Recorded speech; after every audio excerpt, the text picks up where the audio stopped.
Página 1. El hombre máquina, por Julien Offray de la Métrie, 1747.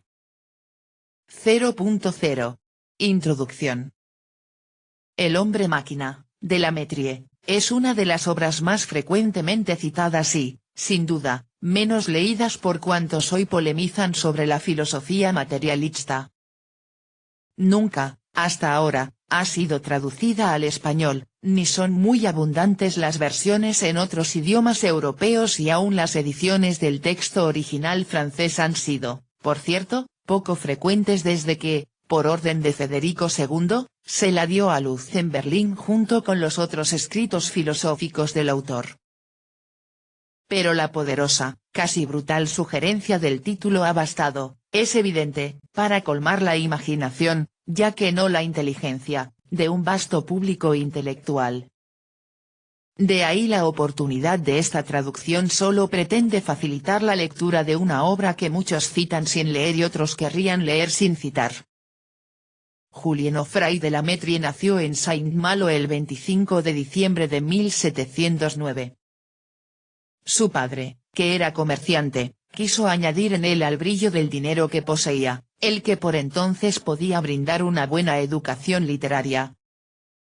De ahí que, después de haberlo hecho cursar sus años de gramática y humanidades en París y luego los de retórica en Caen, con la dirección de los jesuitas, igual que Voltaire y Condorcet, lo enviara luego de nuevo a París para proseguir allí sus estudios de lógica y filosofía en el Colegio de Plessis.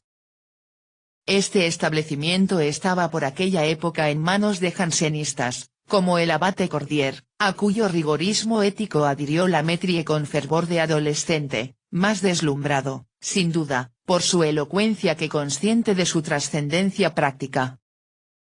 Es muy posible que hasta haya escrito un libro en favor de las ideas jansenistas, pero parece muy poco probable que alguna vez las llevara íntegramente a la práctica.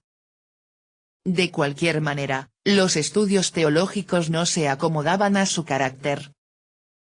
Su amor por la variada y pletórica realidad del mundo corpóreo y su apego a la proximidad de lo sensible lo alejaron para siempre de la abstracción escolástica y de la fascinación del misterio. El doctor Unaul, un buen médico de Saint-Malo, le señaló su vocación, la medicina. Con el propósito de estudiarla se dirigió a Reims, donde al cabo de 2 cursos se graduó doctor cuando aún no había cumplido 20 años. Esta somera preparación no le dejó, por supuesto, satisfecha la curiosidad ni el deseo de saber. Por eso, después de algunos años de práctica profesional, decidió volver a las aulas universitarias, pero esta vez para escuchar a un maestro eminente, Boerhaave. Este, que también, como la Métrie, comenzó por los estudios teológicos, había llevado su crítica de la teología, y en especial del concepto de Dios, hasta el extremo, inadmisible por entonces aún dentro de las más liberales facultades de la Holanda protestante, de coincidir casi plenamente con Spinoza. Por tal causa se le cerraron prácticamente todos los caminos hacia la carrera sacerdotal y decidió dedicarse a la medicina.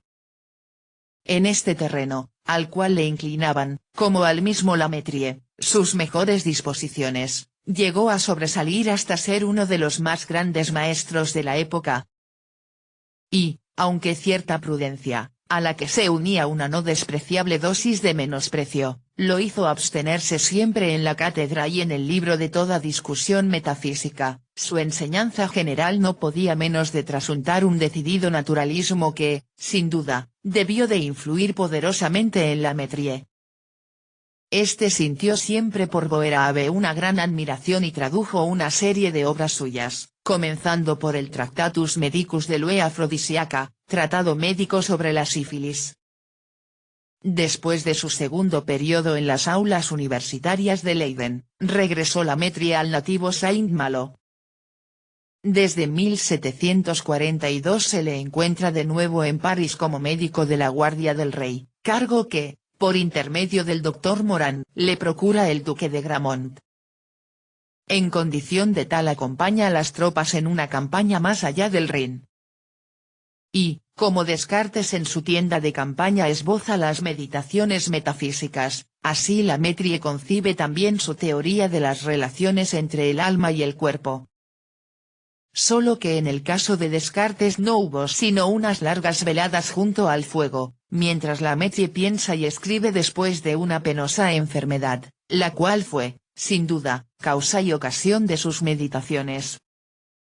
De aquí surge la Histoire naturelle de l'âme, 1745, libro que provocó un gran escándalo, como consecuencia del cual su autor fue exonerado del cargo de médico militar.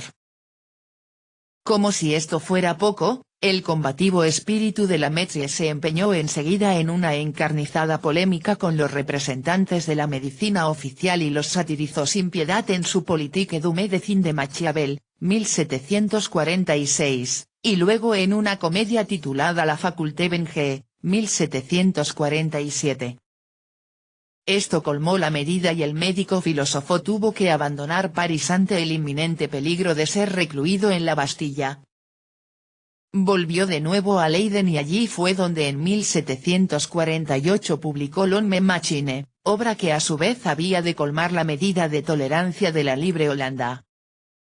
Los protestantes, divididos entre sí por mil teológicas controversias, se mostraron tan unánimes como los católicos en condenarla. Por mano del verdugo se la entregó a las llamas y su autor se vio de nuevo obligado a emigrar. Con esto se hubiera encontrado entonces en una situación sumamente difícil si Federico el Grande no le hubiera ofrecido su hospitalidad. Llegado a Berlín, lo nombró su lector, le concedió una generosa pensión y le abrió además las puertas de la academia. La familiaridad de la Métrie con el soberano llegó a tanto que, según cuenta Diebaut en sus Souvenirs d'un séjour con acento grave Berlín, entraba cuando quería en la alcoba de aquel, como si se tratara de un íntimo amigo, y se recostaba sin ningún reparo en los divanes. Federico se complacía en la amistad de este hombre, a quien consideraba enemigo de los médicos y buen médico materialista, pero de ninguna manera material. A pesar de esto no tardó en encontrar dificultades también en Berlín. En el mismo año de su llegada a la corte concluyó una traducción del De Vita Beata, de Séneca, y la dio a luz en Potsdam, agregándole un escrito original, el Antiséneque, en que refutaba las ideas morales del filósofo estoico. Esta obra, según el juicio de Maupertuis, podía desacreditar a la academia de la que, como dijimos, formaba parte la Métrie, por lo cual aquel, como presidente, lo reconviene y amonesta. Desde ese momento muchos de sus compatriotas y colegas, librepensadores como él y casi todos como él perseguidos, comienzan a hostilizarlo. A pesar de ello, no cesa la Métrie en su actividad literaria y publica enseguida L'Homme Plante, 1748, continuación de L'Homme Machine, Ouvrage de Penélope, 1748, nueva sátira contra los médicos, Réflexions philosophiques sur l'origine des animaux, 1750, Les animaux plus que machines, 1751, L'Art de jouir, 1751, La Venus métaphysique ou essai sur l'origine de l'âme humaine, 1752, y La Epitrea con acento grave Mon Esprit, 1774, son obras póstumas, escritas en los últimos meses de su vida. Además de conversar con el rey y componer sus obras, la Métrie ejerció en la corte prusiana su profesión médica, con mucho éxito según parece, a pesar de lo que dice Voltaire. Voltaire pretende que la Métrie, aunque muy enterado de la teoría médica, era el menos hábil de la tierra en la práctica, inútil como médico y que por eso gracias a Dios no practicaba. Uno de sus triunfos profesionales, el que logró con el embajador inglés Lord Tyrconnel, le fue fatal. Agasajado por su diplomático cliente con un banquete, la Métrie, que no despreciaba por cierto los placeres de la mesa, se excedió al parecer con un paté de águila preparado con trufas al modo de faisán, se indigestó gravemente y murió el 11 de noviembre de 1751. Este género de muerte fue muy del gusto de sus enemigos y los apologistas triviales de la fe cristiana agregaron un caso más al edificante tratado de Mortibus Persecutorum. Pero aparte de estos y de sus colegas enemigos, los médicos ortodoxos, de quienes no pueden extrañarnos las más extremadas diatribas, la memoria de Lametrie fue casi inexplicablemente menoscabada por muchos hombres cuyas ideas eran muy similares a las suyas. Tal es el caso de Maupertuis, de Voltaire, de Diderot, de Helvetius y del mismo d'Holbach. El único que se creyó obligado a rendir tributo a sus méritos de hombre y de escritor fue Federico el Grande, quien compuso un elogio, leído en el acto del sepelio de Lametrie. Después, solo el silencio de unos y el desdén genérico y a priorístico de otros rodean la obra del médico filósofo. Los pocos que se atreven a estudiarla, como Damiron, lo hacen en función de meros memorialistas y poniendo siempre sumo cuidado en disculparse ante los lectores por acercarlos a un autor que ha de provocarles un movimiento de sorpresa y a la vez de repugnancia. Hay que llegar hasta Marx y Engels para oír algún juicio elogioso sobre Lametrie.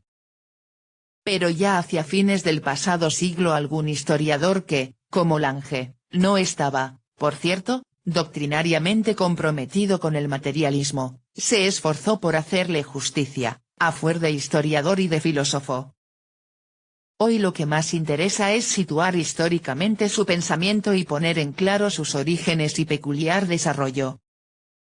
En El hombre máquina, Lametrie se propone un tema esencialmente antropológico, las relaciones del alma con el cuerpo. De hecho, todo su filosofar gira en torno del mismo objeto. A diferencia de d'Holbach, que se preocupa por establecer ante todo el verdadero sistema de la naturaleza, Lametrie comienza y acaba con el hombre. Si d'Holbach es un físico, Lametrie es un médico. Y, como médico, quiere averiguar qué es el alma, de la cual tanto se han ocupado los teólogos y tanto han disputado los filósofos. Todos los sistemas de estos se reducen para él a dos, el primero y más antiguo es el materialismo, y el segundo el espiritualismo. En cuanto sistemas a priori, Lametrie se aparta de ambos. Los materialistas, que atribuyen a la materia la capacidad de pensar, no se han equivocado, simplemente se han expresado mal. En efecto, afirmar que la materia en sí misma puede pensar equivale a afirmar que la materia no es materia, conforme al concepto clásico, naturalmente. Leibniz y sus discípulos, en un supremo esfuerzo racionalista, llegan a reducir la materia al alma, puesto que la conciben como formada por mónadas, realidad que en sí misma no es material, sino espiritual. Auspician así un reduccionismo de lo inmediato a lo mediato. Descartes y sus discípulos, como el padre Malebranche, parten de la afirmación de una doble sustancia. Evitan así las dificultades del reduccionismo a priori, pero caen, en cambio, en las más graves del dualismo. En realidad, los más prudentes han sido aquellos que, asumiendo una actitud escéptica frente a las especulaciones metafísicas, han afirmado que solo por las luces de la fe se podía conocer algo sobre el alma. De esta manera Lametrie, aunque parezca extraño, prefiere la actitud del escepticismo fideísta al modo de Pascal, Sánchez o Charrón, antes que la del racionalismo metafísico del siglo XVII. Esta preferencia, sin embargo, solo significa un momento en su raciocinio. Para él la actitud fideísta misma debe resolverse en una actitud empirista. En efecto, ¿quién puede decirme cuál es el contenido de la fe sino la experiencia? ¿Cómo puedo saber cuál es el contenido de la revelación sino por el testimonio de los sentidos? Si Dios existe, Él es autor tanto de la revelación como de la naturaleza. La una no puede contradecir a la otra. Conozcamos, pues, la naturaleza y conoceremos también la revelación. Pero la naturaleza solo se puede conocer por la aplicación constante y metódica de los sentidos, esto es, por la observación y por la experiencia. Ahora bien, esto es lo que con respecto a la naturaleza humana hacen los médicos. Por consiguiente, los únicos verdaderos filósofos a este respecto son los que practican y estudian la medicina, no aquellos que, guiados por principios a priori, razonan, ajenos a toda observación, sobre la esencia y las facultades del alma. En este camino Lamettrie había producido ya, antes que el hombre máquina, un tratado sobre el alma concebido al modo de una historia natural, Histoire naturelle de l'âme. Como empirista y naturalista que es, Lamettrie asume una actitud claramente antihistórica. Admira a los grandes filósofos que lo precedieron, pero considera inútiles sus obras e inútil el trabajo mismo de estudiarlas. Solo la experiencia y la observación pueden guiarnos aquí. Tanto más cuanto que esta máquina que es el hombre resulta extraordinariamente compleja. Así, pues, rechazando por un lado la especulación metafísica y por el otro la tradición histórica, se aplica a enumerar más o menos ordenadamente sus observaciones sobre el tema. Su método es, por consiguiente, el de un perfecto empirista al estilo de Locke, y si las consecuencias a las cuales arriba van más allá de las de Locke o las de Voltaire, hasta configurar un verdadero materialismo antropológico, esto se debe exclusivamente al hecho de que Lamettrie, a diferencia de aquellos, no permitió que se interpusiera en el camino de sus investigaciones ninguna consideración de orden religioso, ético o político, con lo cual su pensamiento aparece como más lógico o, por lo menos, como más valiente.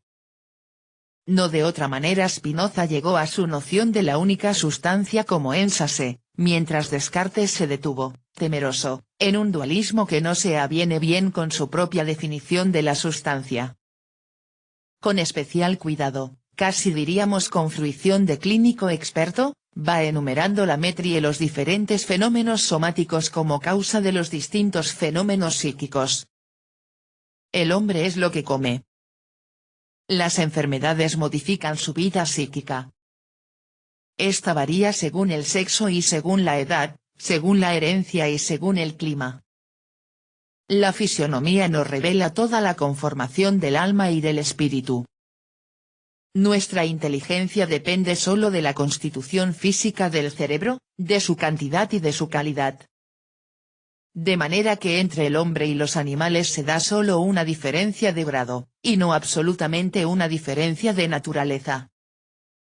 Como los animales, por su parte, según lo ha demostrado Descartes, solo son mecanismos más o menos complejos, máquinas más o menos sutilmente montadas, resulta evidente que el hombre tampoco puede ser sino una máquina. ¿Qué es, por consiguiente, el alma? Fiel a su método, Lamettrie se niega a definirla a priori. No podemos definir la materia ni el movimiento, ¿cómo podríamos entonces definir el alma? Es necesario confesar nuestra ignorancia respecto del modo como la materia pasa de su estado inorgánico al estado de materia viviente. Lo único que la observación nos permite inferir es la existencia de un principio motor en los seres vivos. Pero nada nos hace suponer en la experiencia que este principio motor sea algo esencialmente distinto del cuerpo, algo más que una propiedad de éste, algo diferente del resorte principal de la máquina.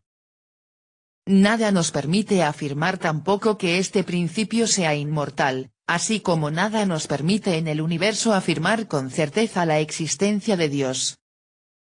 En ninguno de estos casos, sin embargo, Lamettrie pretende hacer afirmaciones absolutas. Se conforma con señalar probabilidades. Su actitud noseológica participa, según él mismo lo confiesa, del escepticismo. Solo que, a diferencia de los puros pirrónicos antiguos y modernos, admite la posibilidad de arribar mediante la observación y el experimento a ciertas soluciones probables, aún sobre los problemas máximos de la metafísica. No tiene inconvenientes, al tratar del alma, en partir del planteamiento aristotélico, común en las escuelas de la época, un análisis de los mismos términos de la definición peripatética, conducido sobre las bases del empirismo, le permitirá demostrar, a su juicio, que la forma del cuerpo solo puede ser entendida como propiedad o cualidad del cuerpo. Tampoco elude la hipótesis de un ente supremo, ordenador del universo, revisando los argumentos que tratan de demostrar su necesaria existencia, llega a la conclusión de que, en rigor, nada demuestran. Se inclina, por consiguiente, hacia el ateísmo como tesis más probada, pero tampoco lo acepta como verdad definitivamente adquirida. Si es cierto, pues, lo que dice Abagnano, que en el materialismo francés del siglo XVIII hubo mucho de religioso, esto deberá aplicarse más bien al barón d'Holbach o a Diderot antes que a la Métrie, cuya actitud frente al problema de Dios no tuvo nada de la religiosidad del ateo. Nunca se insistirá bastante en el carácter empírico y probabilista de su antropología y de su filosofía general. Ello se podría demostrar a través de todas y de cada una de sus obras, pero en El hombre máquina se hace más evidente que en ninguna. La misma teoría del conocimiento allí esbozada parece fundamentar los principios gnoseológicos que aplica. Conocer no es captar realidades universales, sino establecer similitudes entre los objetos sensibles.